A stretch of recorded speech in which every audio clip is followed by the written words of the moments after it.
JEE mains 2026 का एक interesting question को सॉल्व करेंगे। टॉपिक रहेगा करंट इलेक्ट्रिसिटी एंड कैपेसिटर। इसको सॉल्व करने के लिए हम लोग पेन और पेपर का मिनिमम इस्तेमाल करेंगे, इसीलिए समझ में नहीं आता है तो बार बार इस क्वेश्चन को देखना है। तो चलिए क्वेश्चन को सॉल्व करते हैं।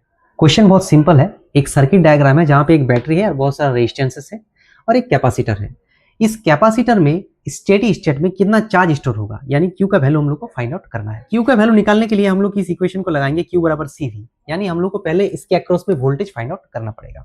अब डीसी सर्किट में कैपेसिटर का रेजिस्टेंस कितना होता है, कितना रेजिस्टेंस प्रोवाइड करता है, इनफाइनाइट रेजिस्टेंस प्रोवाइड करता है स्टेडी स्टेट में, यानी इस ब्रांच में कोई भी करंट नहीं जाएगा, ना ही इस 10 ओम रेजिस्टेंस में जाएगा, ना ही कैपेसिटर में जाएगा। देख सकते हैं ये जो 4 ओम और ये 4 ओम और ये 2 ओम, ये तीनों रेजिस्टेंस में सेम करंट जाएगा। इधर तो कोई नहीं जा रहा है, तो सेम करंट जा रहा है, मतलब ये तीनों सीरीज में है। तो सीरीज में करेंगे तो कितना होगा, 4 4 एंड 2 10 हो जाएगा। उस 10 के साथ ये 10 क्या हो जाएगा, पैरेलल हो जाएगा। 10 और 10 पैरेलल करने से कितना होता है, 5। अब ये हो गया 5, यहाँ तक 5 हो गया। अब 5 5 और 2 कितना हो जाएगा, 12 हो जाएगा।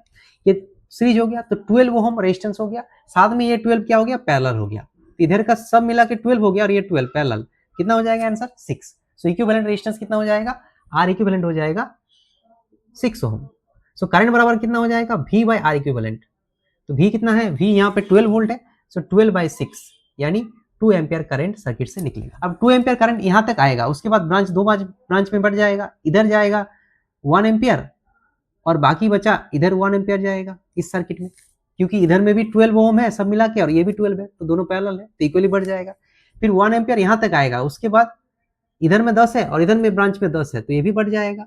इधर में जाएगा 0.5 एम्पियर और इधर में जाएगा 0.5 एम्पियर। इस ब्रांच में कितना करंट जाएगा, 0.5 एम्पियर, यानी 4 ओम में कितना करंट जा रहा है, 0.5 एम्पियर। सो इसके अक्रॉस में वोल्टेज कितना होगा, इसके अक्रॉस में वोल्टेज हो जाएगा V अक्रॉस 4 ओम बराबर I इंटू आर। आई कितना जा रहा है, 0.5 इंटू 4, सो 2 वोल्ट हो गया वोल्टेज इसके अक्रॉस में।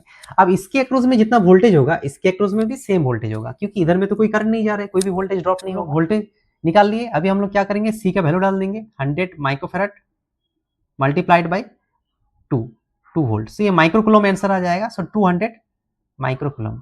सो 200 इज द आंसर।